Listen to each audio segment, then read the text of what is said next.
Hey there, welcome to the new Lighthouse Human Design podcast with me, Corinne Elliott.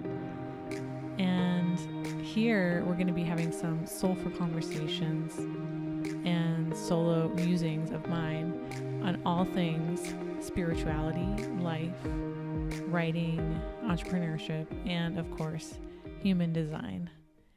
So we're here to discover who we came here to be here on this planet and to confidently become the highest, most authentic expression of ourselves.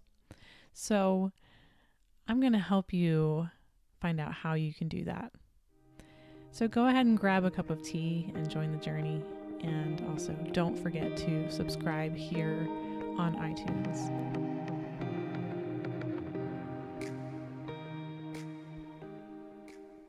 Welcome to episode 3, and today we're going to talk about how manifesting generators and generators can live in their magnetism by really embracing their gifts and living by their design.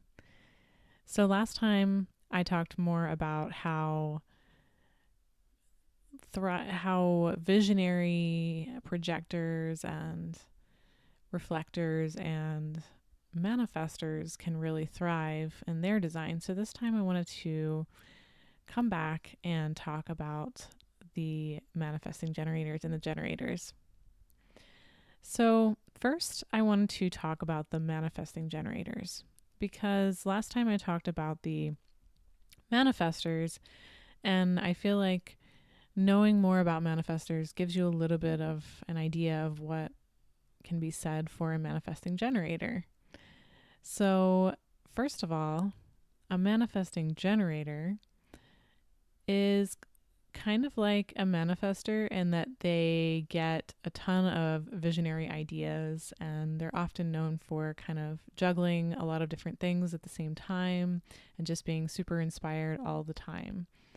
And so that is very manifestory. And they also have this whole generator side to them where they have the energy to see things through, which is really cool. I so admire that, because as a projector myself, I don't have that energy to follow through and to do the work and to see things through, even though I would like to have that. So it's a really cool thing. And manifesting generators can really thrive and shine in their design by embracing their gift of being able to be a visionary and to see things through as well. So their strategy, just like the generator, is to wait to respond. However, because they are manifesting generators, they can also kind of get into creative flow and to start things and try things. However, in order for them to be successful with that and to really thrive in that, it's just really great for them to follow their bliss and to try things out and to be totally okay with that. And the manifesting generators I know totally embody that. And sometimes they see it as a curse because they feel like they can't finish whatever they started, and they're just kind of all over the place, and they run out of money because they're trying to do all these different things that they feel inspired to do. And that's totally normal. So if you've ever experienced that as a manifesting generator, then that's totally a common thing. But for you to embrace that and to just be fully okay with the fact that you're here to be lit up and inspired and to try all the different things and to fully embrace that you're multifaceted and multi-passionate, then instead of making yourself feel guilty for that, that's how you can really, really thrive as a manifesting generator. So your strategy in order to experience this whole thing, in order successfully, is to first really envision, like have a vision for something. And that should be easy for you because you're a visionary person as a manifesting generator. So go ahead and let yourself dream and to let yourself be the visionary. And then your next step would be to wait. So you see what you want, you see what you want to put out into this world, but you really want to wait to take action so that you're not just kind of taking action on a bajillion different things, and then burning out. You want to wait and see if there's a need in the world so that you can recognize a need for what you have envisioned. So you're asking the universe, hey, this is what I'd really love to bring to fruition. So putting it out there to the universe and asking, like, can you bring this into my life so that I can see that it's something that I should move forward with? And then when you see that need that you can respond to in the world, or that something to respond to in general, then you can just go for it and take action. And then you want to inform. You want to inform the people around you and kind of ground that energy in and let people know what you're doing, just like a manifester would do. Because when people see manifestors or manifesting generators kind of taking rapid action and doing all the things, it's much easier for the manifester and the manifesting generator to inform those around them of what they're doing. They're like, hey, this is my goal. I have this new project, and isn't it exciting what I'm doing? And kind of bring them along on the journey with you. That way they feel like they're a part of it and there's no like resistance. Because when people see what you're doing often, and they don't know what's going on, they start to kind of question, or you might experience some resistance from people. So just informing, and that doesn't mean that you need to ask for their opinion or ask that you're doing the right thing or anything that they say. It doesn't matter. You can just do whatever, you feel inspired to do. So if you're getting that hell yes, visceral response to fulfilling this need in the world that you've envisioned and that you've called in, then definitely go for it and just tell others what you're doing and don't worry about what they have to say about it.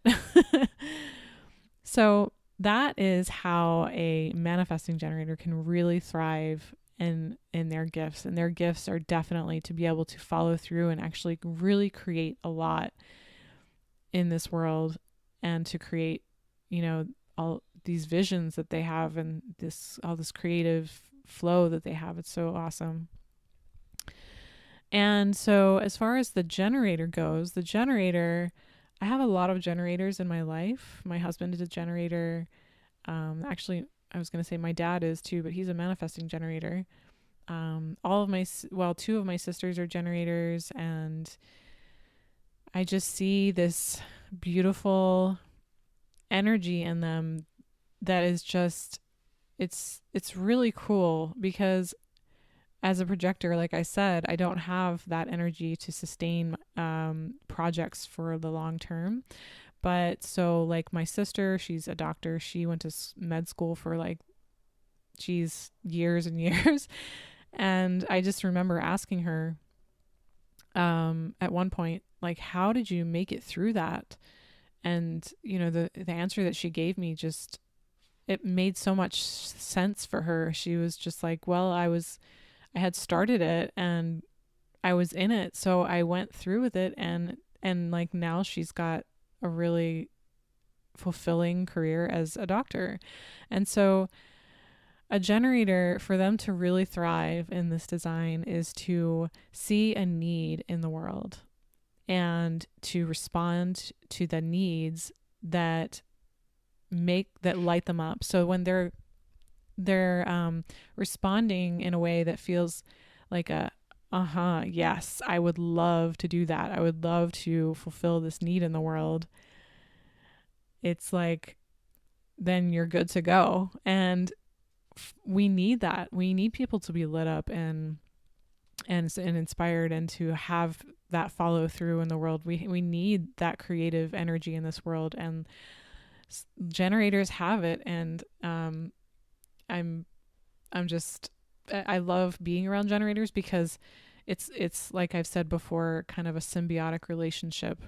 Like, we need to have generators hanging around with projectors and manifestors so that they can fulfill the needs in the world that us non-energy types don't have the energy to do.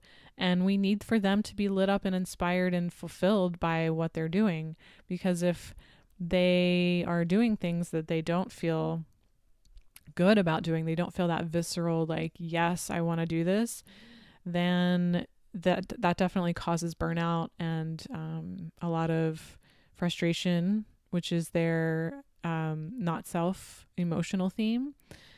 So, and it can cause that for pretty much everyone around them. And so just embrace that ability to follow through and to do what you feel really good about doing. Only what you feel really, really good about doing as a generator and as a manifesting generator. So when you actually embrace your human design, your identity, your who you are, who you came here to be, who your soul decided that it wanted to be when you came here to Earth to do what you needed to do. When you embrace that, when you embrace who you are, then it creates this magnetism. So there's this center. If you have your human design chart, and if you don't have it, please go to the Jovian archive link in the show notes and get your chart, and it will tell you what your type is. And you can go to the zenfem.co/human design to get more information about your specific type and all of the descriptions and stuff. And when you really embrace this identity, so you'll see in the middle of your chart, there's kind of like a little a center of the chart. It looks like it's kind of in the solar plexus area of the chart. So there's like a body, and you'll see in the center there's like a body with a little triangle, or not a triangle, but a little square that's kind of it's more like a sideways square, I guess you could call like a diamond. It's like a diamond in the center of your chest on the body graph. And this is the identity center. Well, they call it the identity center or the G center. And this is kind of I really think it's more like heart center. It feels like this is who I am. So this is the I am here. And when you really embrace who you are, what type you are, who you chose to be, who your soul chose to be, and to embrace your design, then this center here creates a magnetism.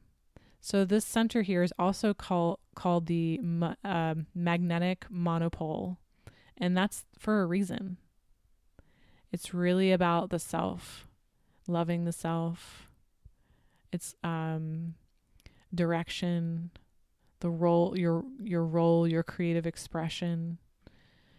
And so when you really embrace all of this and embrace your design and your strategy and your authority, and really know who you are, it creates a magnetism right there. So I really like to think that this is kind of like the heart center right here, because when you're following your heart, when you're living heart-centered, then you know that you're being magnetic, that you're able to really thrive in life, in relationships, in health, in money, in everything.